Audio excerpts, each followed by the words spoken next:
వరుడు టీవీ ప్రేక్షకులకు స్వాగతం, సుస్వాగతం.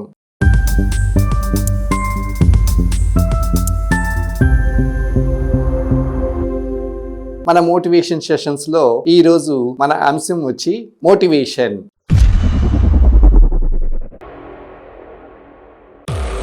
మోటివేషన్ అంటే ఏంటండి? ప్రేరణ అంటే ఇన్స్పిరేషన్. అంటే ఒకళ్ళ నుండి మనం ఏదైనా విషయం బాగున్నట్లయితే ప్రేరణ పొందుతాం.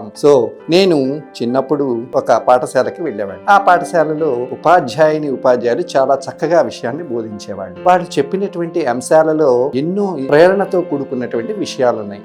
నేను కూడా అనుకున్నాను, అలా అయితే నేను కూడా బాగుంటుంది అని చెప్పి.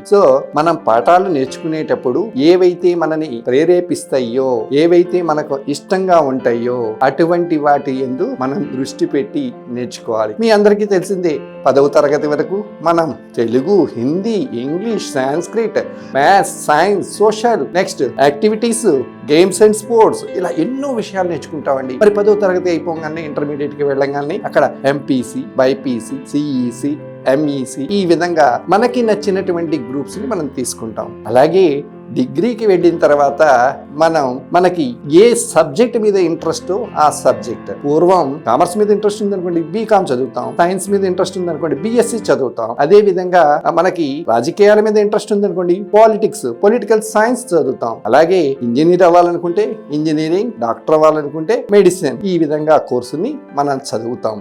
చూడండి, అన్ని విషయాల్ని నేర్చుకోవడంతో పాటు నిదానంగా లెవెల్ వైజ్ మనం ఉన్నత చదువులకి వచ్చిన తర్వాత మనకి ఏ అంశం మీద శ్రద్ధ ఉందో, అంటే ఇన్స్పైర్ అయ్యాము, ప్రేరణతో ఉన్నాము, ఆ అంశాన్ని గనక మనం నేర్చుకున్నట్లయితే మన జీవితంలో రాణించవచ్చు. తల్లిదండ్రులు మీకు చెప్తున్నాం, మీ పిల్లలకి ప్రేరణ అంటే వాళ్ళు ఫలానా విషయాన్ని నేర్చుకోవాలి అంటే గనక ఆ విషయాన్ని నేర్పటంలో అశ్రద్ధ చేయకండి. ఎందుకంటే అశ్రద్ధ వహించినట్లయితే, మీరు వద్దు అన్నట్లయితే గనక వాళ్ళ మనసు నొచ్చుకుంటుంది.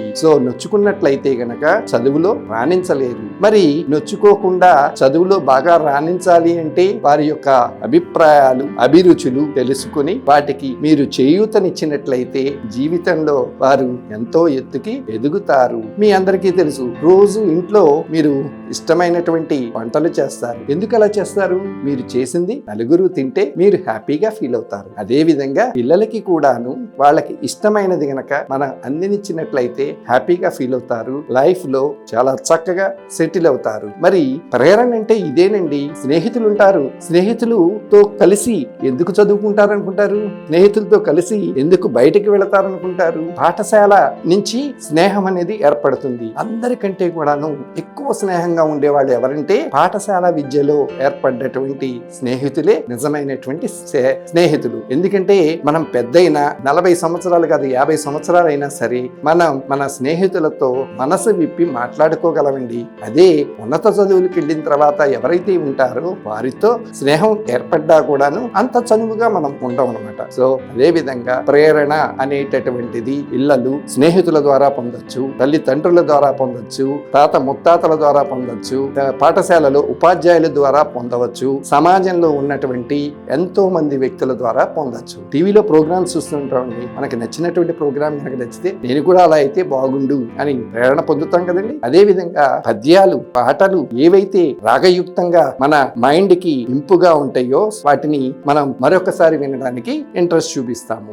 ప్రేరణ అనేది చాలా అవసరం అండి. మోటివేషన్ గనక ఉన్నట్లయితే మనం చాలా జాగ్రత్తగా మన లక్ష్యం ఏదైతే ఉందో ఆ లక్ష్యాన్ని చేరుకోవటానికి ఆ మోటివేషన్ అనేది ఉపయోగపడుతుంది.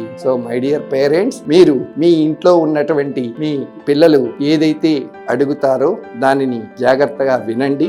వారికి అది సరి అయినది అని అనిపిస్తే మీరు వాళ్ళకి మోటివేషన్ ఇవ్వండి. వాళ్ళని ఆ స్కిల్లో రాణించే విధంగా చేయండి. మరి ఇంత చక్కటి కార్యక్రమాన్ని మనకి అందిస్తున్నటువంటి వరుడు టీవీ వారికి ధన్యవాదాలు తెలుపుకుంటూ ఈ కార్యక్రమాన్ని ముగిస్తున్నాం. మీకు ఈ ప్రోగ్రాం నచ్చినట్లయితే గనక సబ్స్క్రైబ్ చేయండి, లైక్ ఇవ్వండి. Thank you very much to all.